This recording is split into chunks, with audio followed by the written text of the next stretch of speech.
Fiavana malala ao amin'ny tompo dia mbola mitombona amintsika mandrakariva ny fahasoavana sy ny fiadanana avy amin'Andriamanitra ray sy Jesosy Kristy tompontsika. Amen.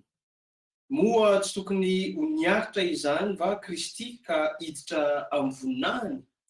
Izany tenin'Andriamanitra izany no entina miarabantsika amin'izao andro alahady izao.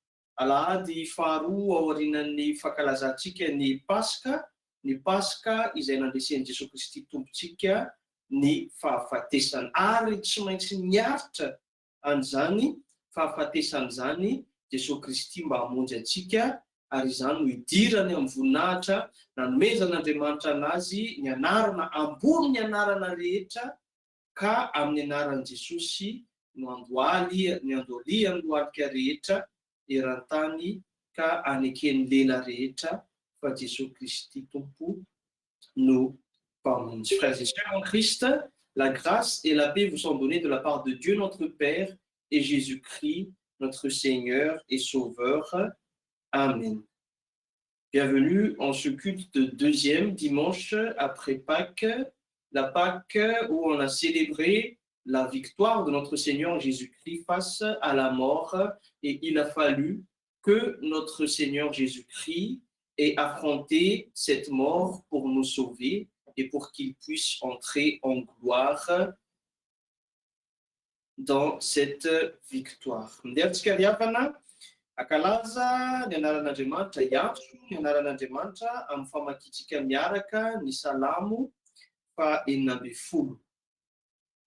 Vakto zao amin'ny anaran'ny tompo manao hoe: Jehova no anjara lovako sy kapokako, ianao no mampaharitra ny anjarako, no voafaritra ho anjarako dia eo amin'ny tany mahafinaritra, eny mandova tsara aho. Isaotran'i Jehova izay manome sainay aho, ary ny amin'ny alina aza dia mamantatray ny foko. Aoka eo anatrehako mandrakariva Jehova, fa eo akavanako izy ka dia tsy angozoozo aho. Izany no ifalian'ny foko sy ravoravon'ny fanahiko, eny nofoko aza hitoetra tsy manana ariary. Fa tsofonao ho any amin'ny fiainana tsy hitany haiko, tsy hamela ny ray masinao ho latsaka ao amin'ny lavaka ianao. Amen. Ira fiantsonana anaran'Andriamanitra, fionana amin'Andriamanitra ataontsika dia ny foko ry mpamonjy, FFPM 792 sy 2.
Ivavaksika ry havana,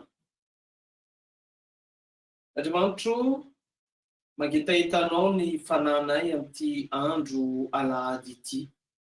Mitady anao fatratra izahay ary mikaroka ny tavana.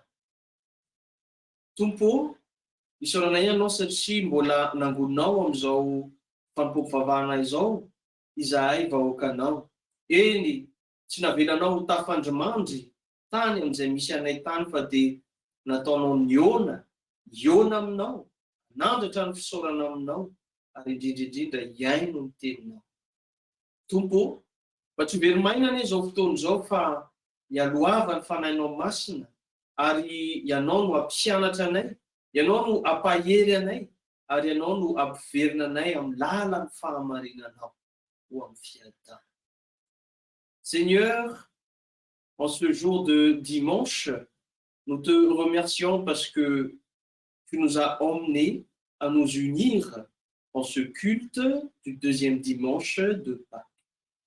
Seigneur, que ce moment ne soit pas en vain, mais que ton Esprit Saint nous remplisse, que ton Esprit Saint nous précède dans ce culte, que ton Esprit Saint inonde chacun des foyers qui reçoit ce culte.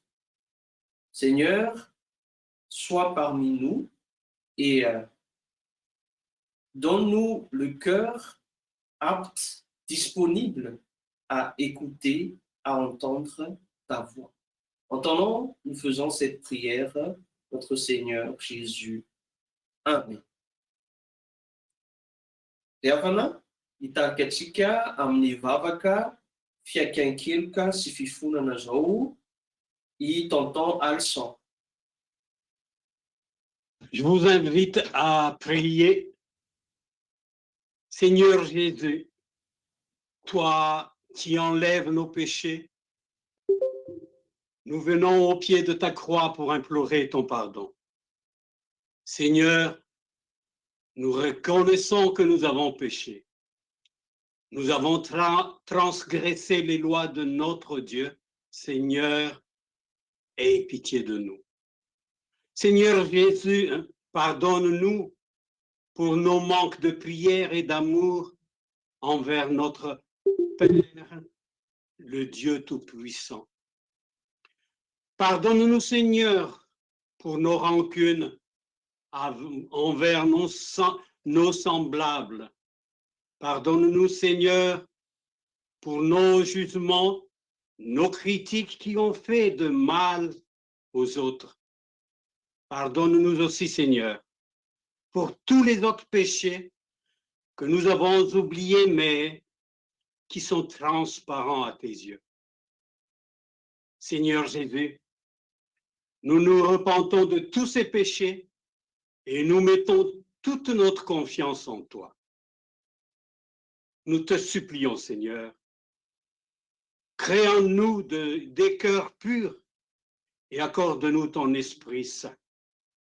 Merci, Seigneur. En ton nom, nous t'adressons cette prière. Amen. Amen. Diavana malala, izay nibebaka marina tokoa sy niaiky ny fahotantsika teo anatrian'Andriamanitra, dia matoky sy marina ny tompo ka mamela atsika ary manafaka atsika amin'ny tsy fahamarinana rehetra. Eno ary havana ny teny soa manambara izany famindrapon'i Jesosy Kristy, famindrapon'ny tompo amintsika izany ao amin'ny Jesosy Kristy. Hoy ny tompo, izaho efa nandevina ny fahadisoanao tahaka ny fandevina ny zavona, ary ny fahotanao tahaka ny rahona. Koa miverena amiko fa efa nanavitra anao aho, fa efa tonga ny zanak'olona hitady sy hamonjy ny very. Amen. Voavela ny hevintsika no ny anaran'ny masina, ary amin'izao sisa izao dia aza manota intsony. Alleluia.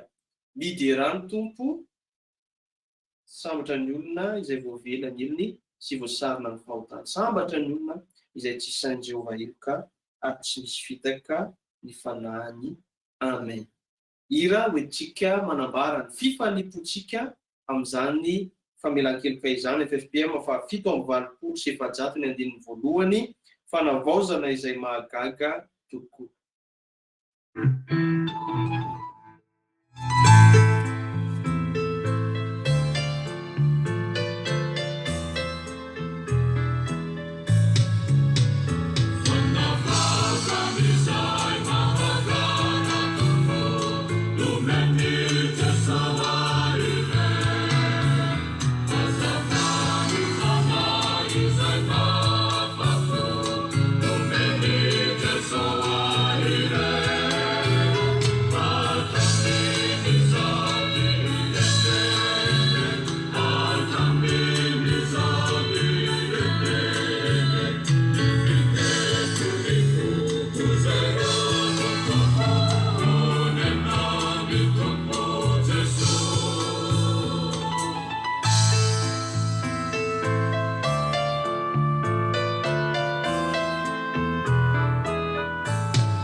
Aux 5 minutes de l'école de dimanche, donc, j'invite à tous les enfants présents ici que leurs parents allument leur caméra, s'il vous plaît.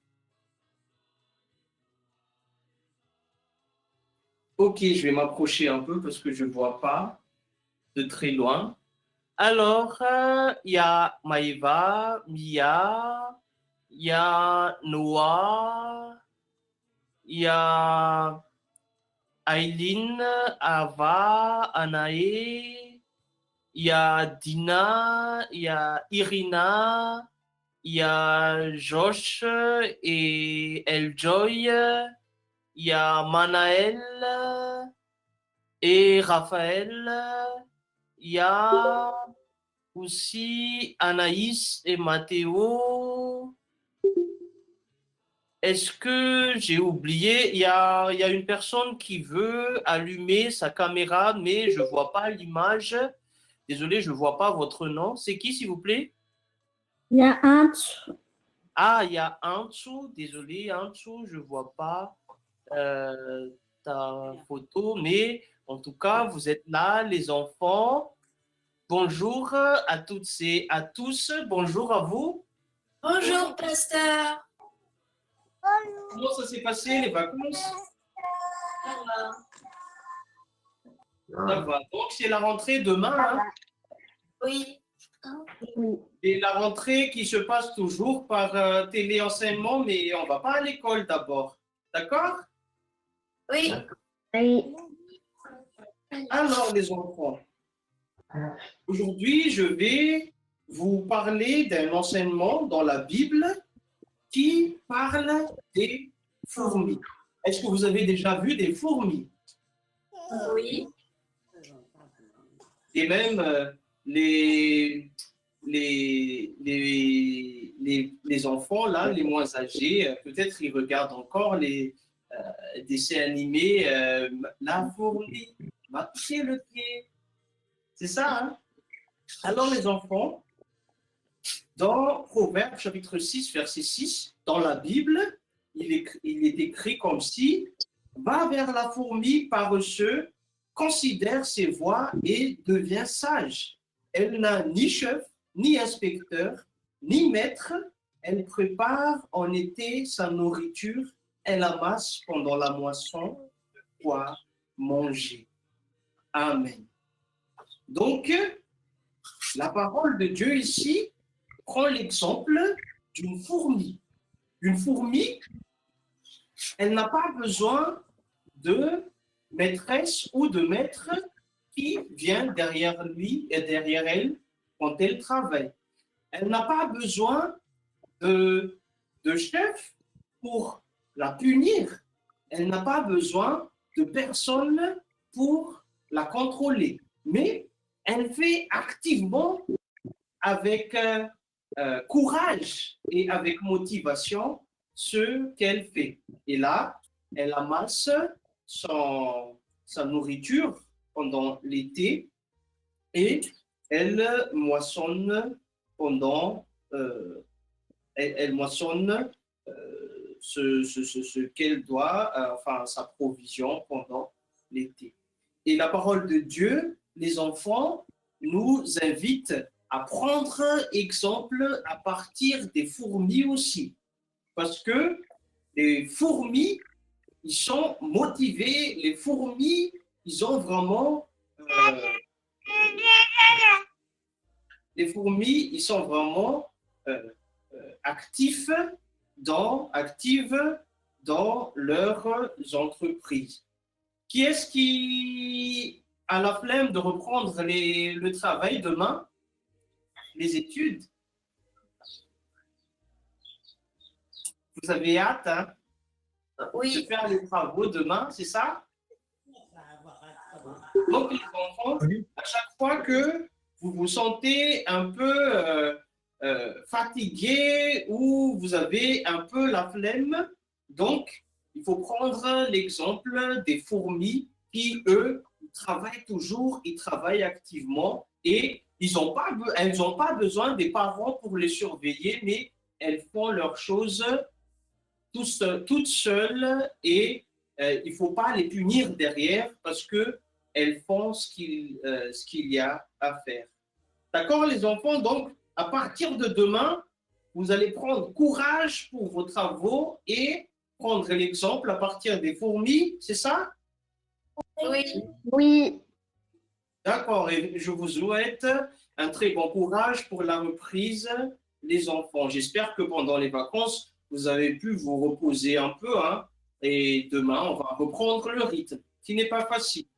Et je prie pour vous. Je sais que c'est pas facile, c'est pas très évident, mais coucou Nathan, Evan et Lolo derrière peut-être.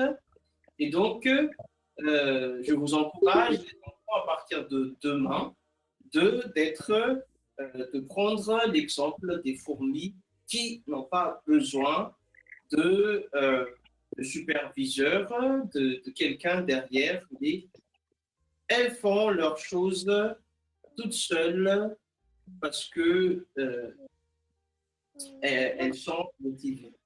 Prions les enfants.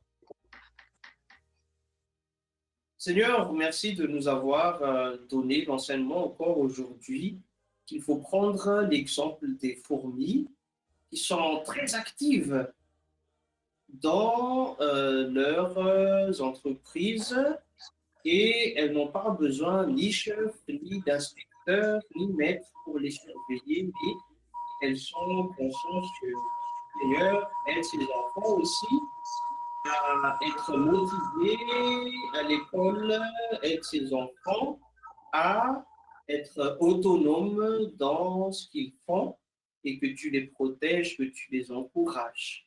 En ton nom, nous faisons cette prière. Amen.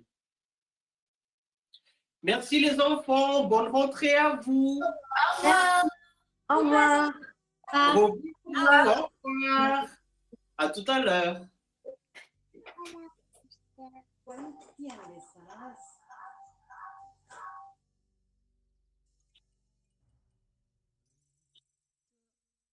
Iroso amin'ny famakina sy fianona ny tenin'ny soratra masina isika zao ry havana. Ka hitarika antsika amin'izany anao ny vavaka sy ny famakina ny vakiteny voalohany dia nivo amaky amintsika anao ny vakiteny faharoa dia ny epistily zany dia i Willy ary amaky ny filazantsara kosa eo am-pitsanganana dia Jura.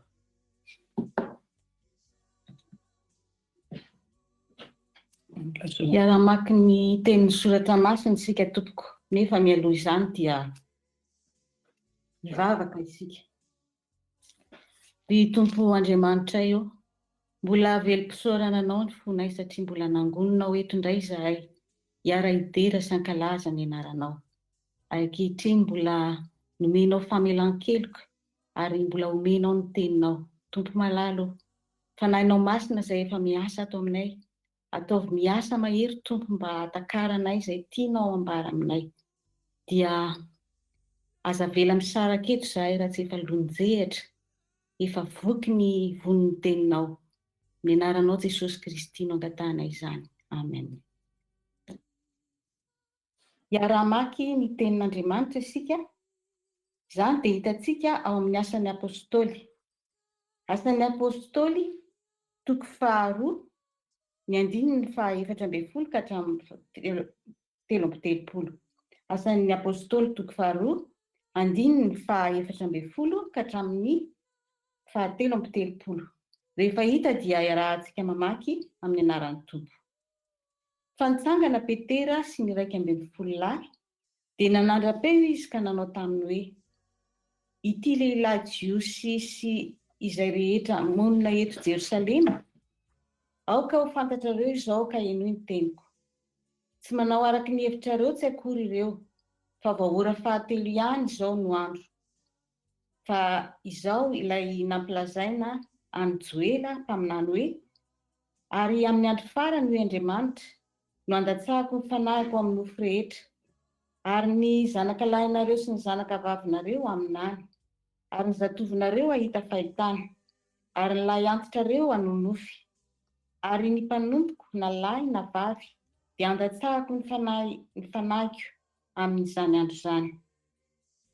Ka dia aminany izy. Ary anisy fahagagana eny amin'ny lanitra ambony aho sy famantarana amin'ny tany ambany, dia rasy afo ary zava misetroka. Ny masoandro ampidiana ho aizina ary ny volana ho rà, alohan'ny hahatongavan'ny andron'i Jehovah. Dia ilay sady lehibe no malaza, ary na zovo no hiantso ny anaran'i Jehovah dia ho vonjena. Ry lehilahy Israely, miaino zao teniko izao: Jesoa avy aty Nazareta, lehilahy nasehon'Andriamanitra teo aminareo tamin'ny asa lehibe sy fahagagana ary ny famantarana izay nampanaovin'Andriamanitra azy teo aminareo, tahaka ny fantatrareo ihany.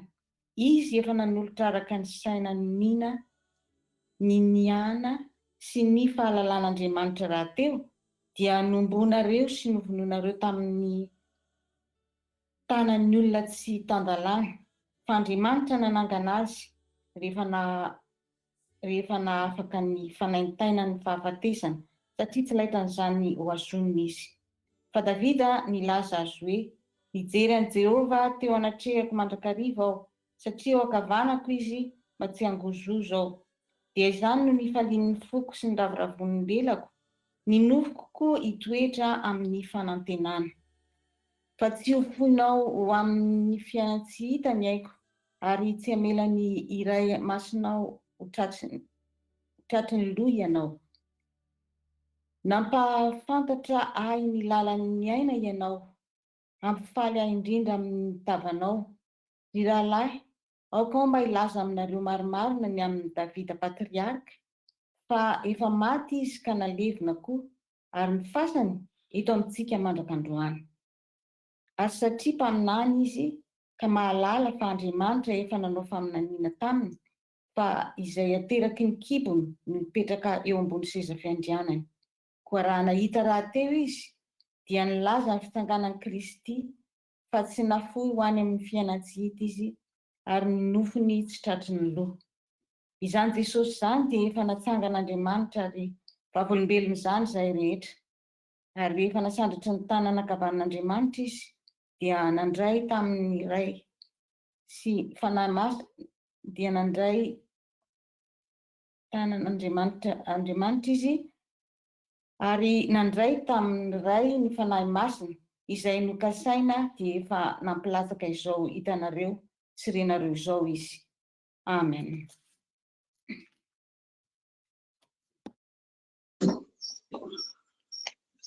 Dia mbola hotohizantsika ny famakiana ny tenin'ny soratra masina. Izany dia hitantsika ny epistily voalohany nosoratan'i Petera, ny 17 ka hatramin'ny 20. Rehefa hita dia raha mamaky amin'ny anaran'i Jesosy. Ary raha ilay tsy mizaha tavan'olona fa mitsara araka ny asany izy rehetra no antsonareo hoe ray, dia mitondran-tena amin'ny fahatahorana mandritra ny andron'ny fivahianareo ety. Fa fantatrareo fa tsy zavatra mety ho simba tahaka ny volafotsy sy ny volamena no nanavotana anareo tamin'ny fitondran-tena adala, izay azonareo tamin'ny nentin-drazana. Fa ny rahatsoan'i Kristy toy ny ranony zanak'ondry tsy misy kilema ary tsy misy paintipaintina. Izay fantatra rahateo fony tsy mbola ary ny fanorenan'izao tontolo izao, fa efa naseho tamin'ny izao andro farany izao noho ny amin'ny izay mino an'Andriamanitra amin'ny alala dia ilay nanangana azy tamin'ny maty ka nanome voninahitra azy mba iorenan'ny finoanareo sy ny fanantenanareo amin'Andriamanitra. Amen.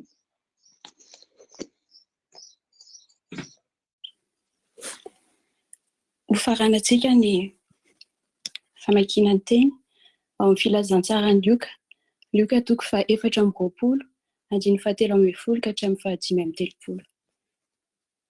Amin'ny anaran'ny Tompo. Ary indreo ny Israelahy tamin'ny reny nandeha tamin'izany andro izany akany amin'ny vohitra atao hoe Emaosy, tokony 80 stadio raha any Jerosalema. Dia niresaka ny amin'ny zavatra rehetra nanjoa izy, ary mbola niresaka sy niara-ny saina izy dia nanana Jesosy ka niaraka taminy. Nefa ny mason'ireo no azonina mba tsy ahafantarany azy. Ary hoy izy taminy, ahoana izao teny resahanareo ety am-pandehanana izao? Dia nijanona ireo sady nalahelo tarehy. Ary ny anankiray, izay atao hoe Kleopasy, namaly ka nanao taminy hoe, ianareo irery va no vahiny mitoetra any Jerosalema tsy mba mahalala izay zavatra tonga tao tamin'izao andro izao? Fa hoy izy taminy, zavatra manao ahoana moa izany? Ary hoy izy roalahy taminy, ny amin'ny Jesosy avy any Nazareta, mpaminany mahery tamin'ny asa sy ny teny, teo anatrehan'Andriamanitra sy ny vahoaka rehetra. Dia ny amin'ny nanolora ny lohan'ny mpisorona sy ny mpanapaka eto amintsika azy, hanamelohana azy ho faty, sy ny nanombohana azy tamin'ny hazo fijaliana. Nefa natenanay fa izy no ilay efa hanafitra ny Israely, ary tsy izany ihany, fa androany no andro fahatelo hatr'izay nahatongavany izany. Nefa kosa ny vehivavy sasany, izay namanay, na very-hevitra anay, fa tany amin'ny fasana maraina,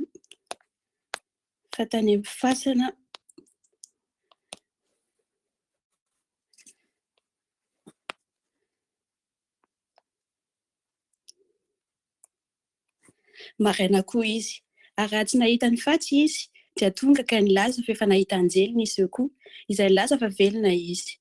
Dia nandeha ny sasany izay momba anay, ka nakany amin'ny fasana ary nahita araka izay nolazain'ny vehivavy, nefa izy tsy hitany. Ary hoy izy taminy, ry adala sy votsasaina, ka tsy mino izay rehetra nolazain'ny mpaminany. Moa tsy tokony niaritra izany fa Kristy ka hiditra any am-voninahiny? Dia nanomboka hatramin'ny Mose sy ny mpaminany rehetra izy, ka nanambara tamin'ny hevitry ny teny milaza azy ao amin'ny soratra masina rehetra. Ary efa mbiteo akaiky ny voninahitra izay efa alehan'izy roalahy izy, ary Jesosy toa nanao andeha lavitra kokoa. Fa ireo nanery azy ka nanao hoe, mitoera ty aminay, fa efa ho hariva izao, ka lasa andavitra ny andro. Dia niditra hitoetra tao aminy izy. Ary niara-mipetraka nihinana teo aminy izy, dia nandray ny mofo ka nisaotra, dia namaky sy nanolotra azy. Dia mason'ireo ka nahalala azy, fa izy kosa dia tonga tsy hitany. Dia niresaka hoe izy, tsy nangorangoraka va ny fotsika raha niresaka tamintsika teny an-dalana izy, ka namoaka ny hevitry ny soratra masina tamintsika, dia niainga tamin'izany ora izany, izy roalahy, ka niverina nakany Jerosalema, ary nahita niraky ambin'ny 10 lahy mba an'izay momba azy tafangona teo, sady nilaza hoe efa nitsangana marina tokoa ny Tompo, ka efa niseho tamin'ny Simona. Ary ireo kosa dia nilaza izay efa niseho teny an-dalana sy nahafantarany azy tamin'ny fanamakiana ny mofo. Amen. Tsorana ny Tompo no ny filazantsara. Amen. Mialohany andrenesantsika ny teny soratra masina ry havana, mialohany andrenesantsika ny tenin'Andriamanitra, dia ho ataontsika ny hira FFPM fa 5:80 sy 700 ny andiny voalohany, Jesosy pity anay.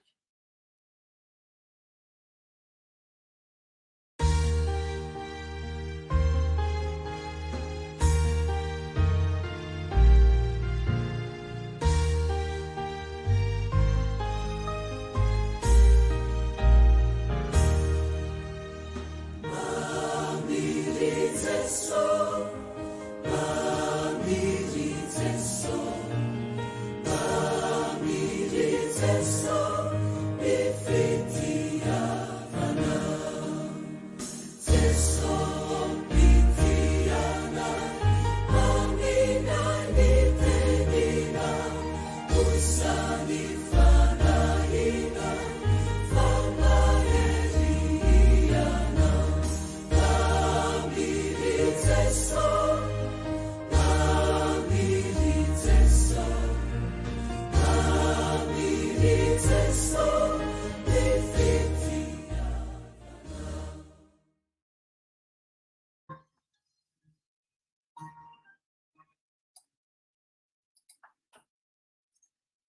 Afatsika ry havana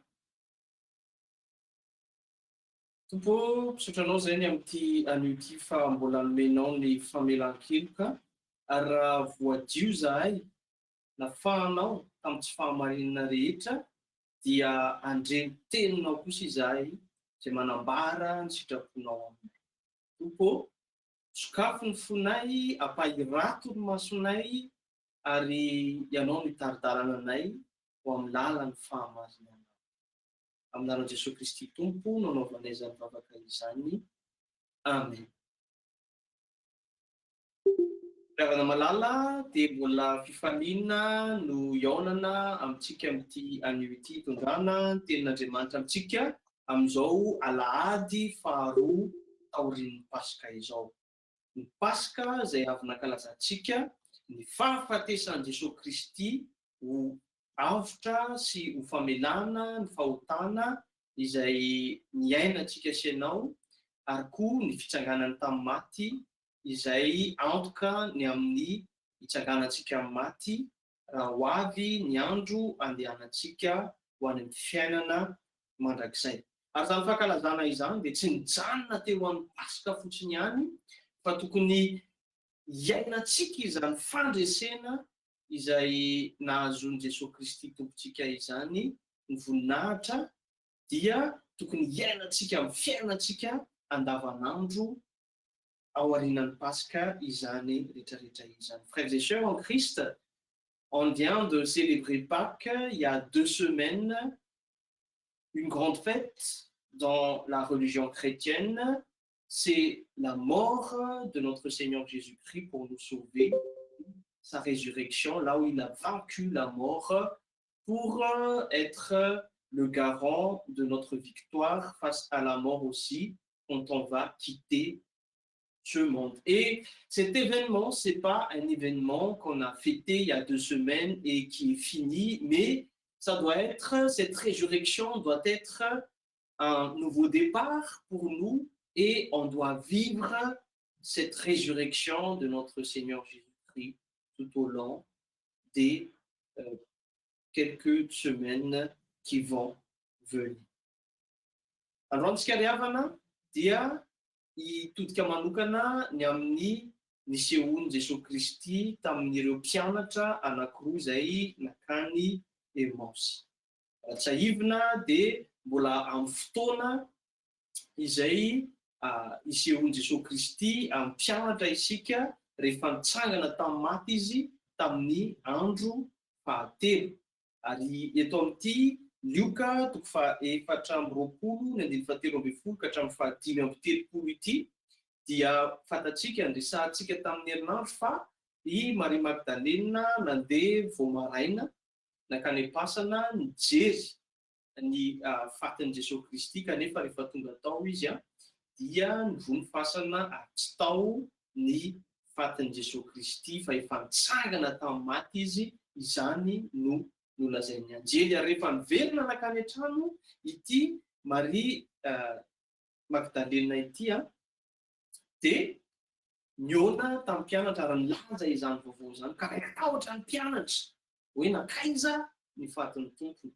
Ary hitantsika tamin'ny heriny fa niazakazaka i Petera sy ilay mpianatra tiany tompo andeha ho any amin'ny fasana. Eto kosa dia lasa nody ny mpianatra anankiroa izay ho any Emmaüsy any amin'ny tanànan'izy ireo.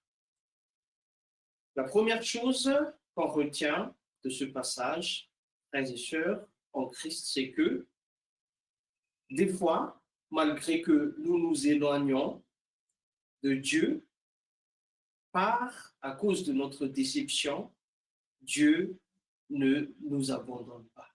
Il ne nous laisse pas et il nous cherche là où nous sommes. Dans ce passage, eto amin'ity tenin'Andriamanitra ity dia inona ny zavatra nitranga? Eo amin'ny 5:20 dia izy reto mpianatra reto rehefa niara-dalàna tamin'i Jesosy Kristy izy no ajambaina ny masony mba tsy hafantatra ny Jesosy Kristy dia nitaraina ireto mpianatra anankiroa any Emaosy ireto. Ozy izy tamin'i Jesosy Kristy hoe zavatra telo nolazainy. Eo amin'ny 5:20 Jesosy voaheloka ho faty, zany hoe na dia marina aza Jesosy dia noelohana ho faty. Ilay mpitaraky azy ireo, ilay nandrandrainy mba hiaro azy ireo dia noelohana ho faty maty tamin'ny hazo fijaliana. Eo amin'ny 1:20 natenainy izy ireo fa hanavitra ny Israely ity Jesosy Kristy ity, izany hoe natenainy izy ireo zany ama Mesia azy, ama Mesia davidika azy, hoe hanafaka ny Israely eo amin'ny fanandevozan'ny Romana, eo amin'ny fangejan'ny Romana. Kanefa dia nombona tamin'ny hazo fijaliana. Ary ny zavatra fahatelo, eo amin'ny 17:20 dia mbola ampiny ireto mpianatra ireto, izany hoe dia nandeha vao maraina koa ny vehivavy tao aminay dia rehefa tonga tany dia tsy tao apatana intsony ny nompony Jesosy Kristy. Zavatra anankitelo zany, dia na zavatra nitranga tonga dia nalahelo be reto mpianatra reto dia tsy miteny intsony. Hitantsika zany eo amin'le filazantsarany Luka teo dia nanjongona sy nalahelo izy niresaka tamin'ny Jesosy Kristy. Tena diso fanantenana zany reto mpianatra reto, dia nalahelo be izy to dia tsy miteny intsony. Ka zao raha zany zavatra nitranga zany dia tena loza mihitsy, satria ilay tena natenainy izy ireo hoe tena tia Jesosy Kristy te dia hijanona aminy mandra-ho afaka mihitsy ny fanangejan'ny Romana.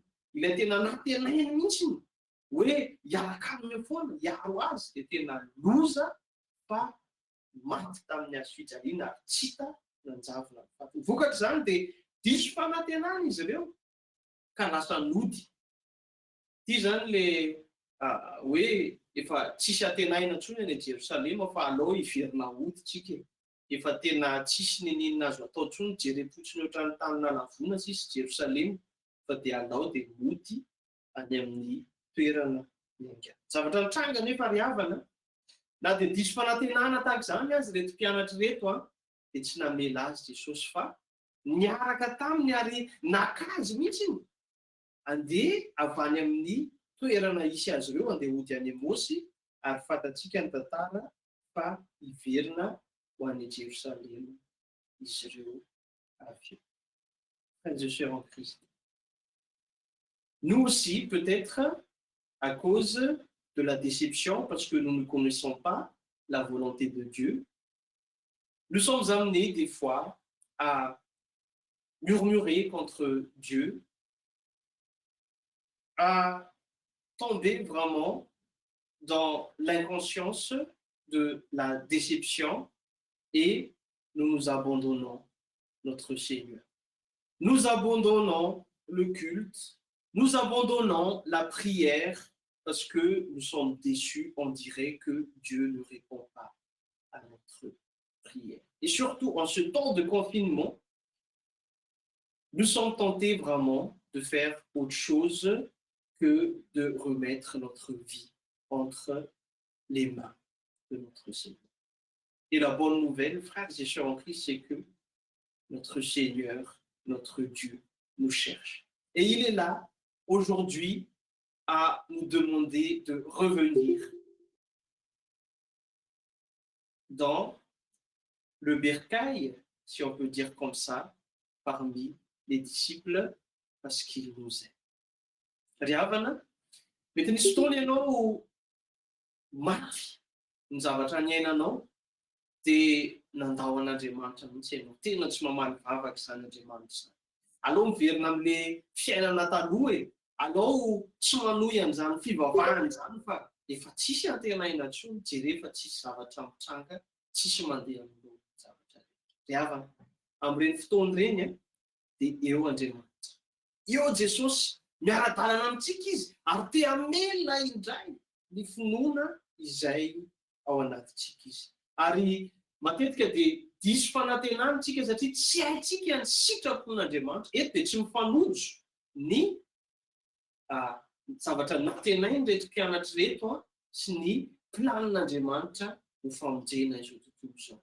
Izy ireo dia nanantena fa hanavitra ny Israely amin'ny fangejan'ny Romana ity Jesosy Kristy ity, kanefa ny planin'Andriamanitra dia hamonjy ny olona ho afaka amin'ny fahotana ity Jesosy Kristy ity, ary hamonjy ny olona rehetra manerana n'izao tontolo izao fa tsy ny jiosy ihany.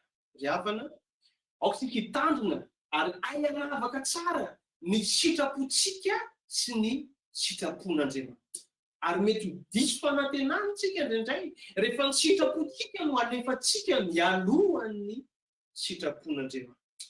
Ary raha ny tokony ho izy ry havana dia tokony tahaka ny nataon'ny apôstôly Paoly ny fideranan'Andriamanitra tsy filan-javatra fotsiny ihany fa tena famonjenan'ny fanahy ary fahatokiana amin'ny zavatra rehetra. Dia jerevantsika ao amin'ny Romanina 8:5-10 dia hoy izy ny apôstôly Paoly hoe iza no asaraka antsika amin'ny fitiavan'i Kristy, vahoriana va, sa fahantrana, sa fanenjehana, sa mosary, sa fitanjahana, sa loza, sa sabatra.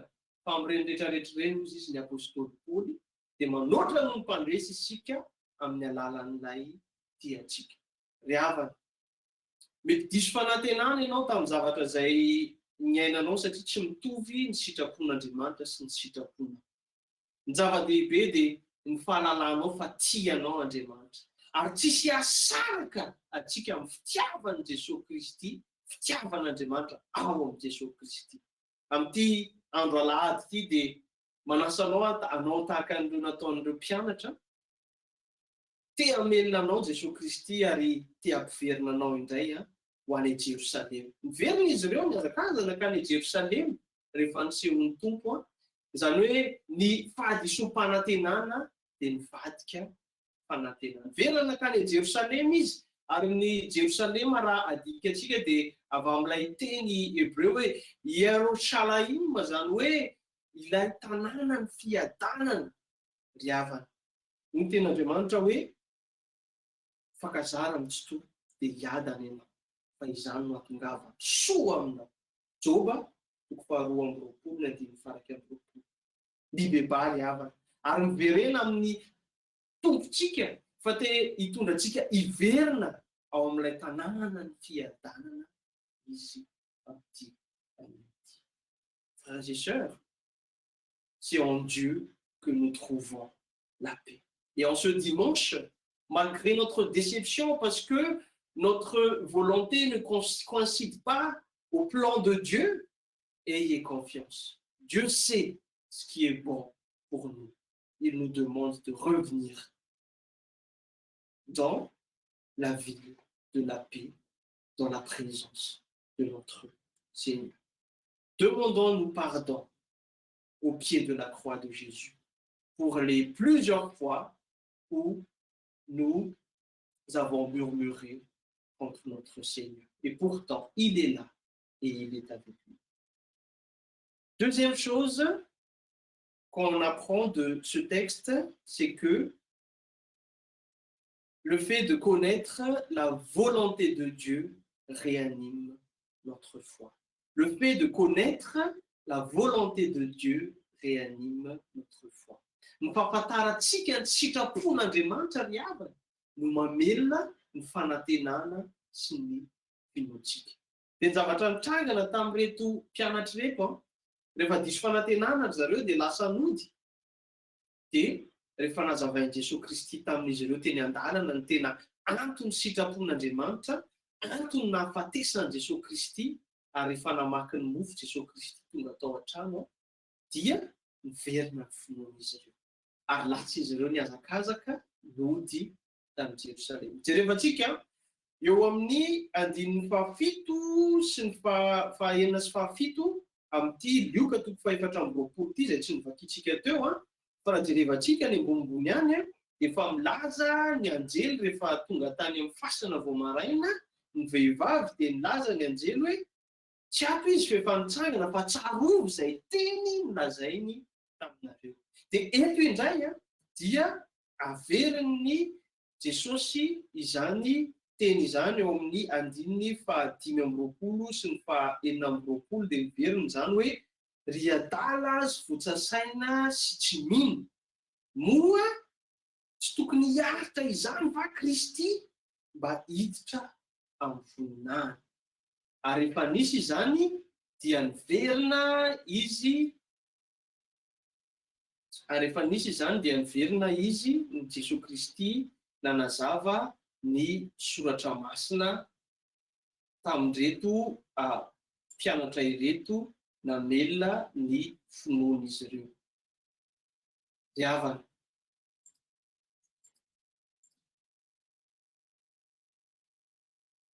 ny fahafantarantsika ny sitrapon'Andriamanitra dia avy amin'ny soratra masina. Avy amin'ny tenin'Andriamanitra no alalantsika ny sitrapon'Andriamanitra. Ary rehefa nazavain' Jesosy Kristy izany soratra masina izany, manambara azy ao amin'ny lalàn'i Mosesy, dia niverina ny finoan'izy ireto. Efa voasoratra ao amin'ny tenin'Andriamanitra ry havana ny zavatra mitranga amin'ny fiainantsika. Frères et sœurs en Christ, la volonté de Dieu qu'on voit, qu'on reçoit à travers sa parole, c'est là qui prédit ce qui arrive dans notre vie. Ici, c'est parce que ces disciples-là n'ont pas connu la volonté de Dieu que Christ doit affronter tout cela avant d'entrer dans sa gloire. C'est à cause de ça que ces disciples n'ont pas pu reconnaître que cette mort de Jésus à la croix était un plan de Dieu. Mais après que Jésus-Christ ait expliqué à travers les Écritures saintes ce qui signifie cette mort, les disciples ont retrouvé leur espoir et leur foi a été revivifiée. C'est très simple, frères et sœurs, en Christ. Nous devons nous remettre à la volonté de Dieu. Tsy haiko hoe inona no mety efa tenin'Andriamanitra azonao, tsy haiko hoe inona no mety efa sitrapon'Andriamanitra ny amin'ny fiainanao. Ireny rehetrarehetra ireny ry havana dia mila diniantsika lalina mba hananantsika fanantenana. Ary ny fahafantarantsika ny soratra masina, ny fahafantarantsika ny sitrapon'Andriamanitra no mamelona indray ny finoana izay aty anatintsika. Ary hoy aho hoe tahaka ny mode d'emploi ry havana io tenin'Andriamanitra io. Frères et sœurs en Christ, la parole de Dieu, la Bible, c'est comme une sorte de mode d'emploi pour notre vie. Et imaginez-vous, surtout presque ce sont les pères de famille qui bricolent, hein, et dans notre époque, on n'achète plus les meubles comme ça, tout monté, mais on achète les meubles, par exemple, à Ikea, et après, il faut les monter.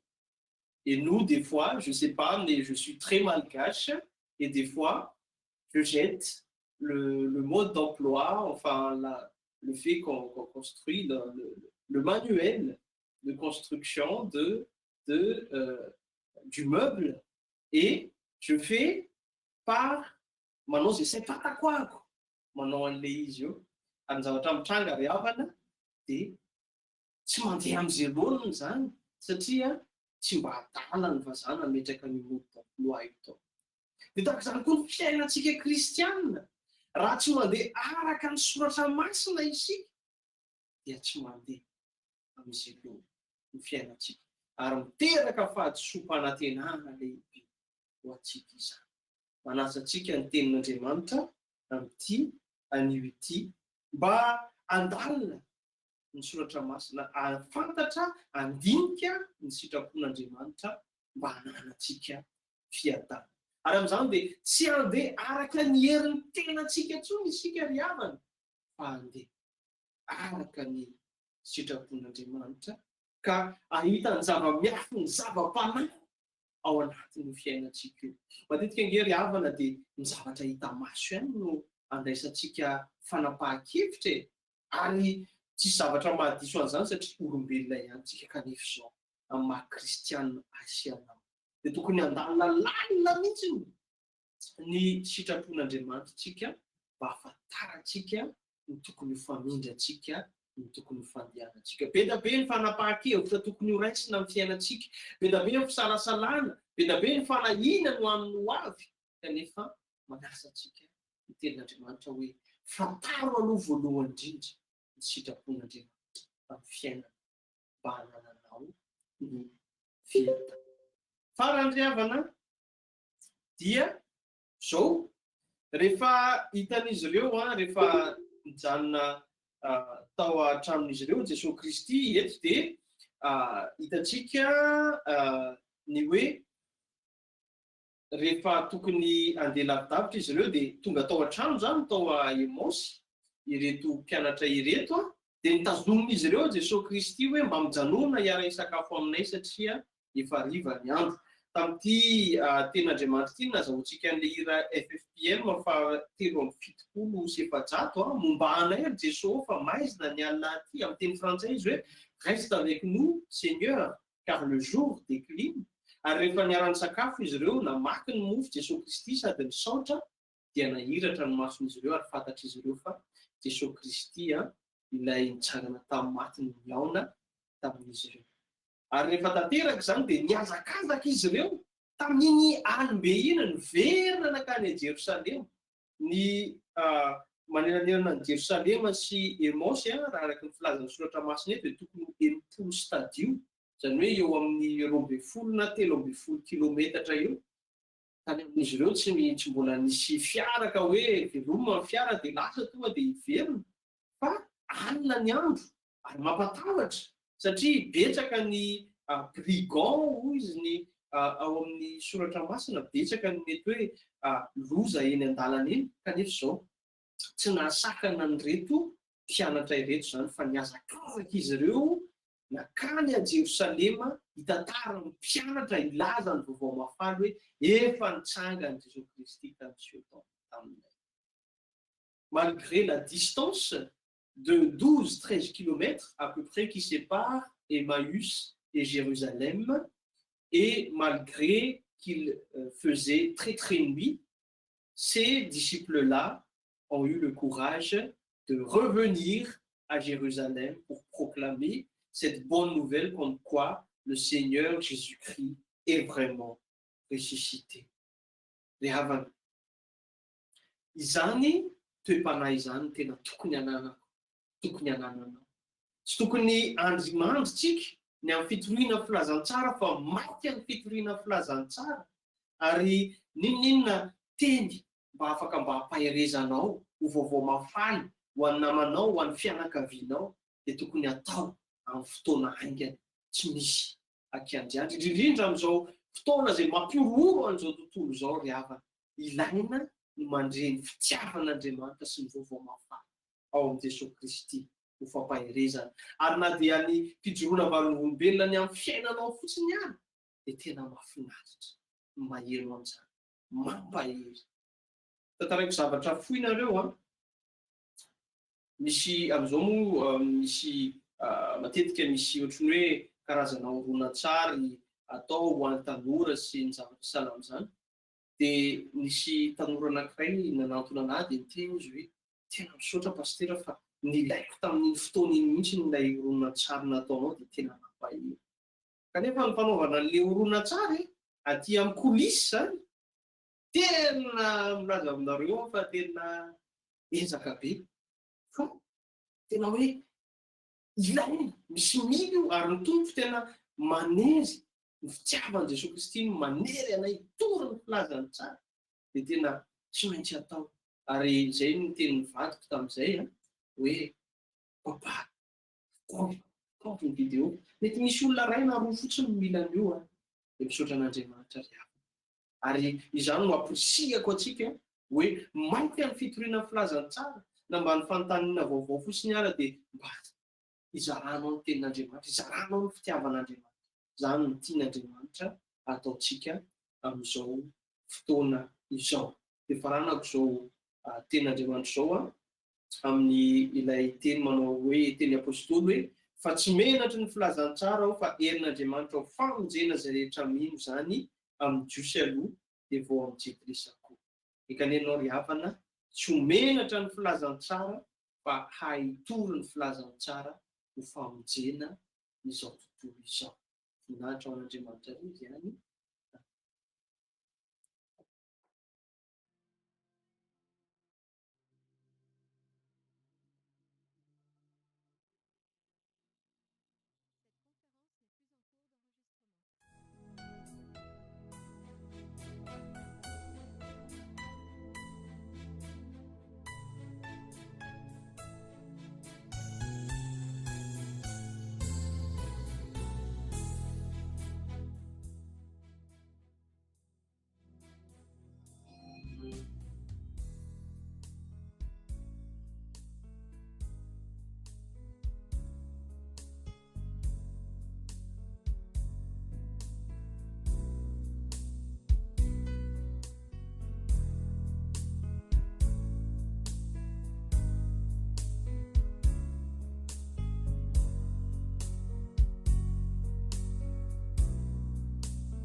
Tanona ny fanekam-pinoana iombonantsika amin'ny kristianina rehetra manerana an'izao tontolo izao sika ankehitriny ry havana, ilay manao hoe minon'Andriamanitra Raitsi-to mpanao ny lanitra sy ny tany aho, ary mino an'i Jesosy Kristy zanahilay tokana tompontsika izay nitorotoroana tamin'ny fanahy masina. Nateraky Maria Virginy, nijalina nanapaka-Pônto Pilato, nombona tamin'ny hazo fijaliana, maty ka nalevina, nidina tany amin'ny fiainantsika, nitsaka tamin'ny maty tamin'ny andro fahatelo, niakatra ho any an-danitra, petraka avy Andriamanitra Raitsi-to, avy any avy ny tsara ny velona sy ny maty. Mino fanahy masina aho, fiangonana masina maneran'izao tontolo izao, fiangonana ny olona masina. Famelan-keloka amin'ny fitsanganany tena maty ary ny fiainana mandrakizay. Amen. Hozaraina amintsika izao ny raharan'ny fiangonana ka manasa ny tompony anjara hanatanteraka izany.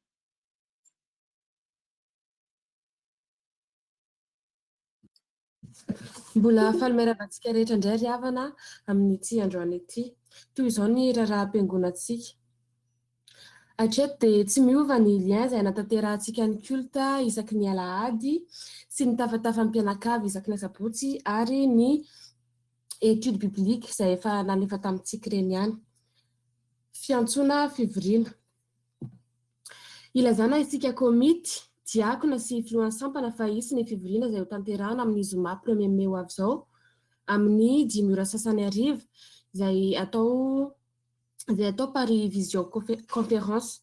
Alefa amintsika ihany moa ny ordre de jour sy ny roy idirana. Dia izay ny vaovaontsika androany, voninahitra ao an'Andriamanitra irery ihany.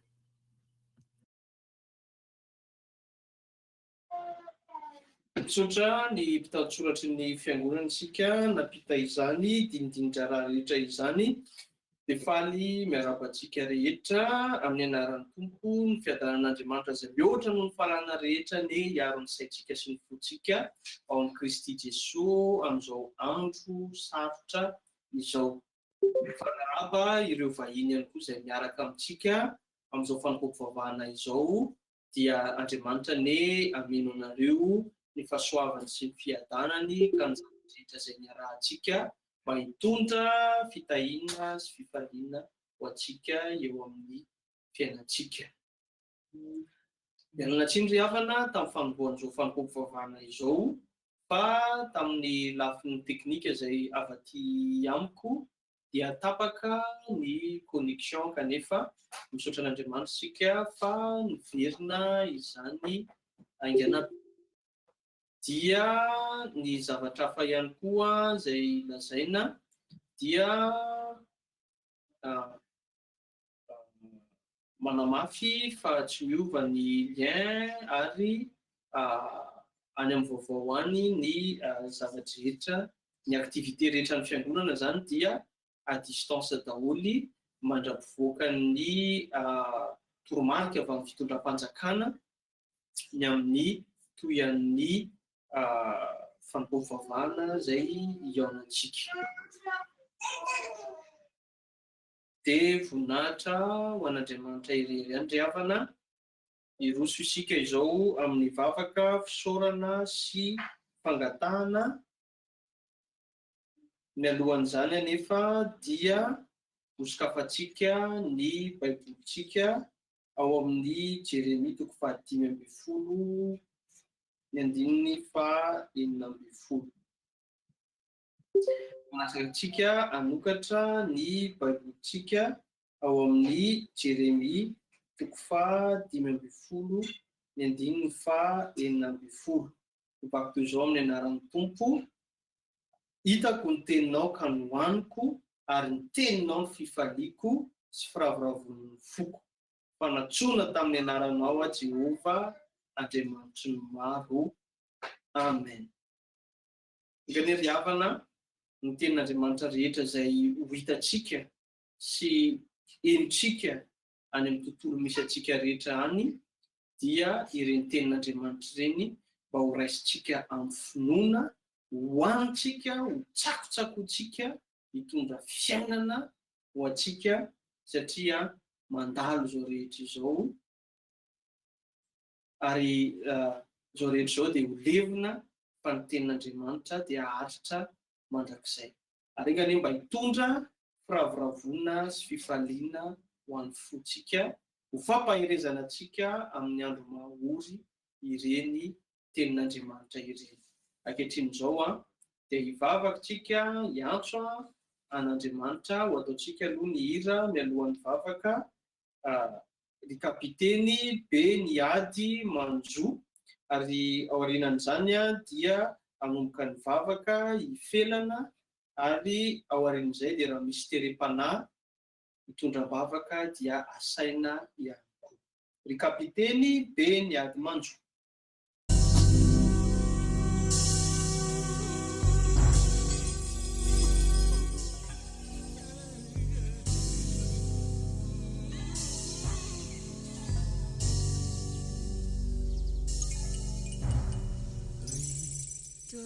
Kapiteni beni adi manzu mila urera kasikiri nifu ka kanza umbatu kiana tumpu avima muziai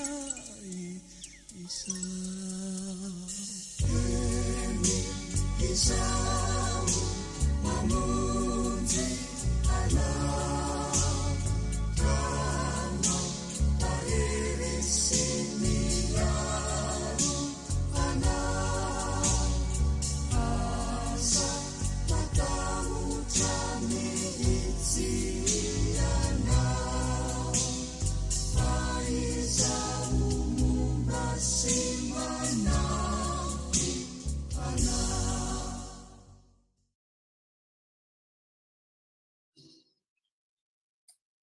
Mbola hiarivavaka isika tompoko. Ry Andriamanitra renay io, renay avy amin'ny Jesosy Kristy ianao, novidianao tao anatin'ny maro izahay ka afaka manatrika izao fotoana izao indray. Efa voavidinao ny fahotanay iray eo ka voavelany elokay. Indreto ary izahay mangataka aminao mba ho diovinao ny fonay ka adio sy homendrika ny ho zanakao indray izahay. Mifony izahay iray eo, mifony izahay satria tsy mendrika anao sy ny fitiavanao. Indro aterinay ao anatrehanao ny azo fijalianao, ao anatrehan'ny azo fijalianao Jesosy Kristy zokinay, izay fahotana rehetra mangejanay, ny fitiavan-tenanay, ny fitiavam-boninay tray, ny tsy fitsinjovanay ny hafa. Mangataka aminao izahay mba ho diovinao tanteraka ireo loto fahotana mangejanay. Na fijery, na fiteny, na fomba fanao izany. Ny zavatra rehetra tsy mifanaraka aminao raha io, esoro ka halafiro ny hatsarana sy ny fitiavanao lafatra. Miangavy anao izahay ho an'ireo mpitondra fanjakana manerana izao tontolo izao. Aoka mba ny sitraponao no tanteraka raha hiatrika izao valanaretina izao izahay, fa tsy ny fitiavana ny vola sy ny harena no hanosika ny fanapahan-kevitra rehetra. Mangataka anao izahay mba hijery manokana ireo havanay sy namanay mpitsabo izay manao ny any tsy ho zavatra manoloana izao ady hatrehana izao. Ao Ianitra sy Michel, ny Anasy Malala, Hery, Idina, Ivero, Ialy, ary ireo rehetra izay tsy voatanisa nefa entina eto anatrehanao ihany koa. Saloriny herinao izy ireo Tompo, ka ho feno fahazotoana sy fahatanjahan-tsaina, hanao ny asa miankina amin'ny isan'andro. Ankinay aminao ihany koa ireo namanay miasa ao anaty transport sy logistika rehetra, izay manao ny any osorona ihany koa, satria dia hita tokoa Tompo amin'izao fotoana izao fa tiany tena ny olona satria kiraro sy kojakoja fiaingona isan-karazany no anaovana sorona ny any reto mpiasa reto. Ka sy io ny fony tsirairay mba hieritreritra ny hafa, hitsinjony madinika ary indrindrindrindra hifanampy. Ankinay aminao manokana koa ireo havanay, ireo ray aman-dreninay izay irery ao anatin'izao fihiboana izao. Ianao no ampitraka ny sain'izy ireo, raha sendra tojaka finasy fahatsiarovan-tena ho irery izy. Ny hoavin'ny reto zanakay, Tompo, dia apetraka aminao ihany koa. Aza atao manaina miorora akory izahay, fa ataovy mafotra aminao ny finoanay momba ny fitahiana azy ireo. Izahay tsirairay ao anaty tafo FPM3 ataovy vavolombelonao ka na fitondran-tena mendrika sy ampandroso ny hafa, fa tsy sanatria nafotoana azy ireo ka nalavitra azy ianao. Tsapanay tokoa fa lehibe ny asoavana azonay tsirairay avy anatin'ny sampana ao anatin'ny fiangonana io. Ankinay aminao hatrany ny hoaviny sy ny projet rehetra izay eritreretin'ny président tafo, ny mpitandrina ary ny olona tsirairay ao anatin'izany tafo izany. Matsiaro manokana ireo président sampana izahay amin'izao vaninandro izao. Omeo hery izy ireo tsy hanadino ny asa nankininao taminy, ka anio ny asa nividananao azy fa tsy hovariana amin'izao tontolo izao mandritra izao andro fiboana izao. Ankinay aminao Tompo izany tonom-bavaka izany, miaraka amin'ilay vavaka nampianarinao anay manao hoe: raha anay ao zany an-danitra, mamasina ny anaranao, ho tonga ny fanjakanao. Atao any sitraponao, ety an-tany ho taky ny any an-danitra. Meo anay anio izay anasaza ao anay, ary memelany elokay, taky ny amalanay izay meloka taminay. Ary aza mitondra anay amin'ny fakapanahy, fa manafahanay amin'ny ratsy. Anao amin'ny fanjakana sy ny hery, ary ny voninahitra mandrakizay. Amen.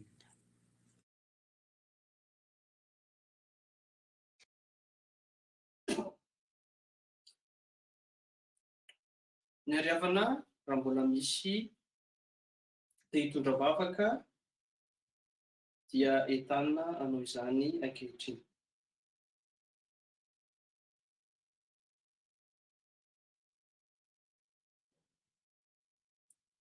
Ariavana raiso ny afatra izay atolotry ny Tompo ho antsika amin'ity anio ity.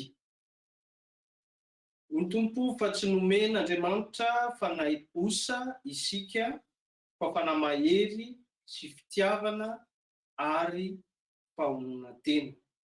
Tao amin'ny Timoty 2:1-7 no nangalana izany afatra izany. Raiso ny tsodrano izay tonona amin'ny anaran'i Jesosy Kristy Tompontsika fa ho tanteraka aminareo izany.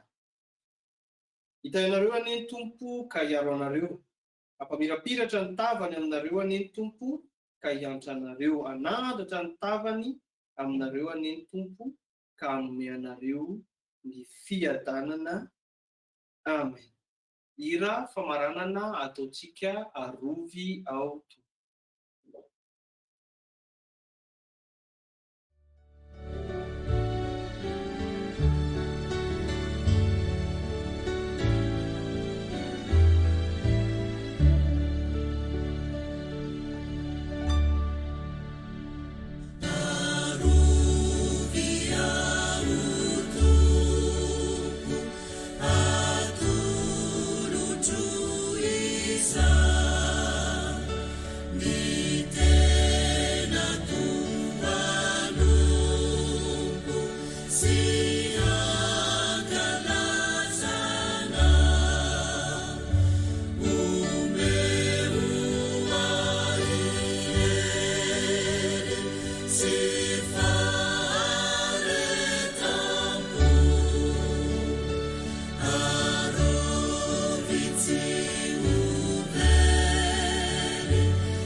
amin'ny anaran'ny Ray sy ny Zanaka ary ny fanahy masina. Amen. Ry havana, ampatsahivina isika fafandraisana ny fanasan'ny tompo amin'ny heriny anio toy izao ka miangavy antsika raha mpandray fanasan'ny tompo isika dia iverina ho ampitaina amintsika ny torolalana amin'izany fandraisana ny fanasan'ny tompo izany, ary misy moa zany ny fanomanam-panahy mazava ho azy mialohan'ny hirosona amin'ny vavaka amilady ka dia manasa antsika handray tsara izany torolalana izany. Tain'Andriamanitra daholo tompoko, mahereza ary mandram-pioana indray. Maraso tain'Andriamanitra.